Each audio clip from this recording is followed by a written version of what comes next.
Alright guys, so I'm a day late. Yes, I know I've normally been posting this stuff on Saturdays, but it is Sunday, so I am sorry. Not that sorry.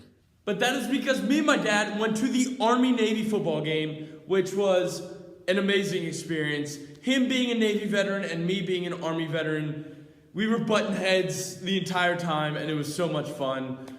A little friendly rivalry, inter-military sibling rivalry type stuff. There was something that was really special about this specific year that pushed me to go more so than others. It was actually my first time going, but that is because the Army football team was representing my division, my Army division, which was 10th Mountain Division, and it couldn't have been more fitting that it snowed while they were playing. I had to go out there to see that. It was basically a Christmas present to my father, and he loved every minute of it. I think he might have gotten 2 free beers as well.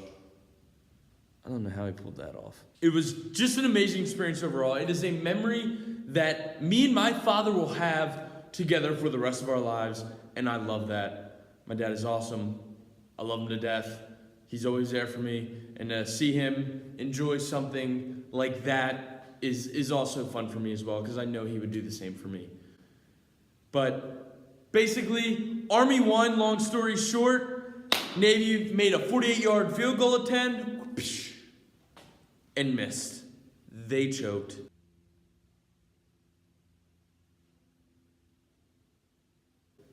Took a trip down to Pound Town, courtesy of the United States Army. Suck it. Back to training for this week, which was Conjugate. And I love Conjugate. And I hate Conjugate, and it sucks, and it's great, but it works. Bottom line. It's lots of bands, and lots of giant sets, and it is tough, it is hard, and that's what I love about it, but it runs you into the ground and makes you feel like shit, and that's what I hate about it. So there's pros and cons to everything, but the pros definitely outweigh the cons when it comes to Conjugate. And Brian's programming, he's a guru. If you're not on it, you're making the wrong life decisions. Bottom line, because I was on it for nationals, walked away with a national title. We had a bunch of people that were on it for Maryland Strongest Man, walked away with Maryland titles, state records. It works. It's proven. If you haven't contacted Brian at neversate.com, you're messing up. What is on my hoodie? What the? Take that off. Anyways, guys, it was an amazing week for training. It feels good to be training for something again, and that is for the Arnold. So there's a lot of changes that I personally made so that my events are involved in this training that I will be seeing at the Arnold. It is a lot of banded deadlifts, a lot of banded bench, a lot of banded squats, and occasionally there will be banded overhead, which is probably one of my favorite things to do because of the stability you get from that. So let's head on over to the commentary and get this show on the road. Alright guys, started off the week as usual with deadlifts, but it is the banded deadlifts, and I was working up to a 3-rep max. My first working set was with 315, bands adding around 270 pounds toward the top. In between sets, I was doing these medicine ball slams and a weighted ab variation. These are basically anger management, get you moving, get you used to being explosive, because it is so important with these banded deadlifts. And screw that ball. The glute ham raise sit-ups. You'll see me do these all the time because I love any ab variation where I can add weight and make it a lot more difficult, basically. My second to last working set was 375. This is where I thought I would end up actually for a 3-rep max. It was, I think, my 1-rep with bands last year. So that is a very good sign. I was super happy with how this moved for 3. Yes, I'm hitching. No, I don't care. It's strongman, people. It happens. but it is such a long pull, and if you don't accelerate and rip this thing off the floor violently, it will pull you right back down to Mother Earth very fast. But it's actually sticking to my legs. That is why I was having so much trouble with this last one. You'll see here. I'm pulling, and I started sticking right there, and it felt like I was pulling for an eternity, but I got my hips through and grinded it out. That was all of the hits. That was good. That's the trailer park hits. Fuck the Poundstone. Moving on to my second day, which was bench, and that was working up to a 3-rep max as well. These bands at 90 pounds. I think my top set was 225, and that was my 3-rep max-ish. I definitely had more in the tank, but the banded deadlifts on Monday definitely took a lot out of me. But I grinded out these 3 reps. They didn't move terribly, but I was okay with calling it there. Those numbers will definitely go up in the future. I was just happy that it went as well as it did, as with my bar path and my usual mistakes that I make, I was not making. After that, and in between those sets, actually, I was doing these bandy twisty things, which we actually call all jus twist, because you will see them more at Never State than you will anywhere else. And I'm going to break it down here into slow motion for you guys, so you can get the full effect of what was actually going on. And the hair really helped. But it hits your core. Being explosive and that twisting with your core, it'll smoke you really quick. And then after that, it was dips and among other tricep work, till failure. And I really hit failure. Can't do anymore. Little triceps. Those little guys are getting toasty. Woo! Moving on to my squat day, which also included banded deadlifts, but these bands at 300 pounds towards the top, it doesn't look like much, but they catch up quick. I was focused on staying together, keeping my brace tight, and walking out with the bar exactly the same every single time. But it was just speed work. It was a 50%. It was light because I had a lot of work prior to this in the week. And we're going to hop on over to my deadlifts, which I immediately started after the squats. As you can see, Jeff was actually working in behind me there. We were tag teaming this rack. And same thing here, getting set up 10 seconds prior to when I was supposed to start, doing the same exact thing every single time. And that's what I really like about speed, because it really lets you have a chance to hone in on the little things. Here, you will see me mess up on my camera placement. Chalk up another reason why I can't have nice things. Moving on to the yoke, the third imam of the day, 50 foot at 60%, which is about 510 pounds. I actually enjoy the movement stuff a lot, more so than the static. I don't know why, maybe it's my ADD or ADHD or whatever the hell it is, but I just have a lot more fun doing this type of stuff, as you can see. Alright guys, enter my bench day, which I'm going to take a little different twist on. My friend actually lifted with me on Sunday, and I took some time to coach him, so I'm going to bring you guys in on a little bit of that. This probably isn't right, because I don't really have a banded 1-rep max bench. So I'm not exactly sure if it's even right.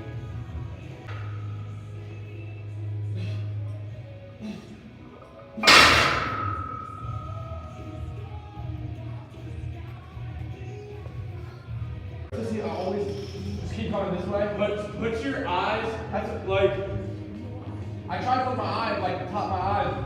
Put your eyes like at the end of this, at the end of the hooks. Alright, so I can definitely go. So when you come down, you're coming up, you're gonna be right back here. Alright, so basically what we're trying to fix is his bar path, his lat engagement, and staying tight. He has a tendency to drift out in front, which is one of my problems as well. I mean, don't worry about running into the rack, because that was my biggest problem too. I'd always run into the rack, either with the plate or the bar. Alright, that's my biggest thing with the bench, is my bar path. That's what 100% I feel like mine is too.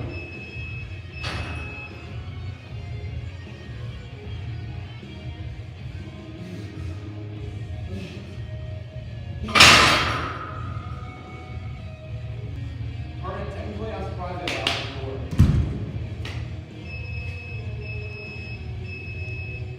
Get hair out of my mouth!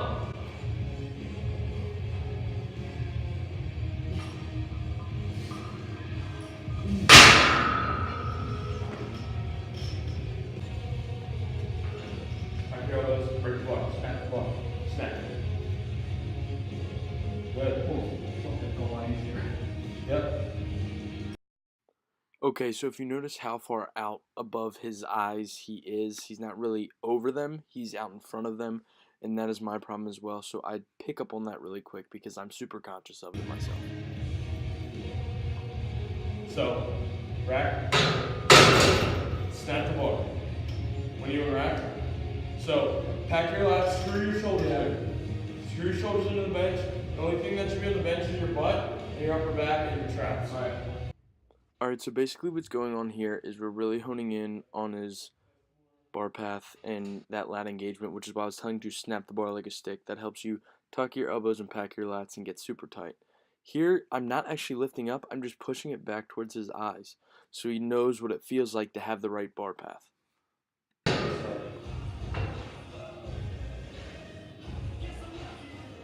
See how that?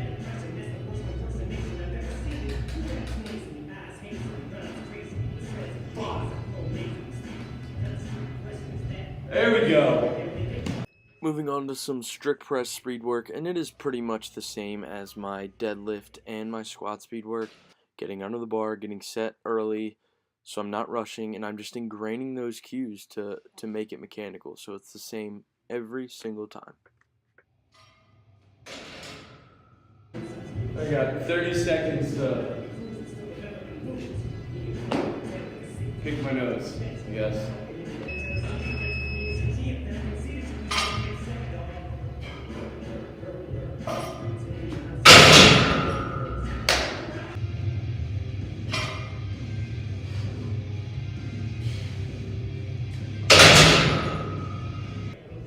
It's kind of nice to be able to come in and live by yourself and just work. It's kind of refreshing every now and then. Going around, listen to whatever the hell you want. Run around naked. Pick your nose. All the good stuff. All things that really matter in life. Working out by yourself is also like a integrity check.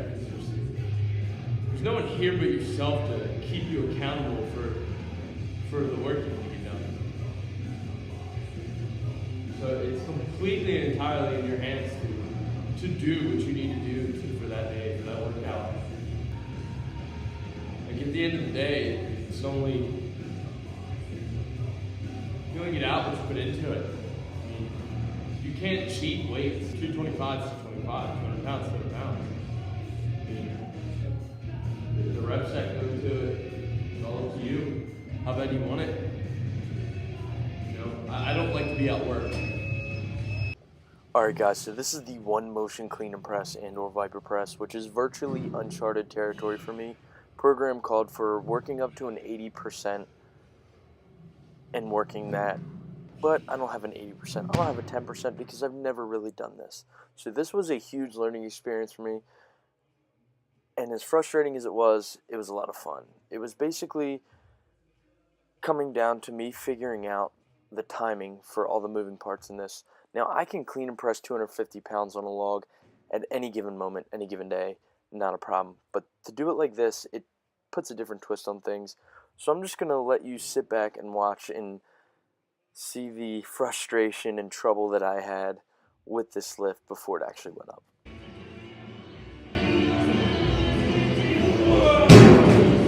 How do I Viper press?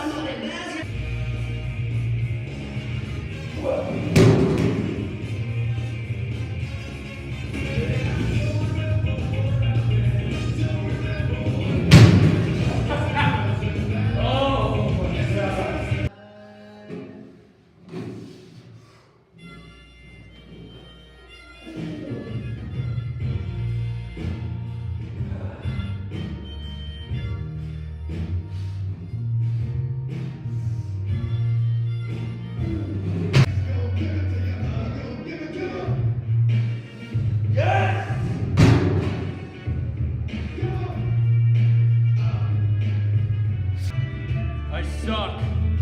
at Viper presses.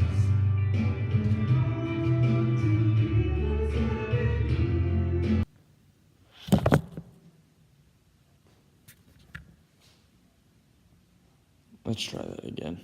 And we're back. And that didn't fall over, so that's a win. But as you guys saw, it was a ton of speed work, which I like. I like being fast. I like training explosiveness. That is fun for me. Probably mainly because I'm good at it. So, nonetheless, it's always a good time. I actually enjoy training and making myself hurt.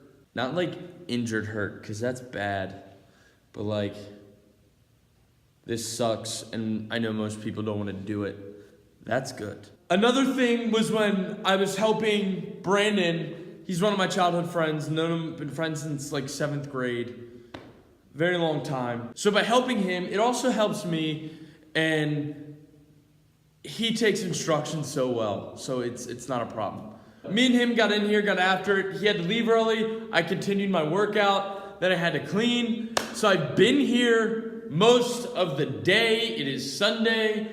I'm ready to go home. But bottom line, guys, but if there's nothing else you grab from this video, let it be that it's when your peers aren't there double checking you and you're by yourself, no matter what it is, that's when it counts. That's when you have to have your self-accountability, your self-integrity to get it done. Whatever it is, gym, work, homework, that's when putting in the reps matters the most. At the end of the day, the bottom line is get in there, get it done, and just embrace the suck. It's that simple. Anyway, it's late, I'm hungry, I'm out.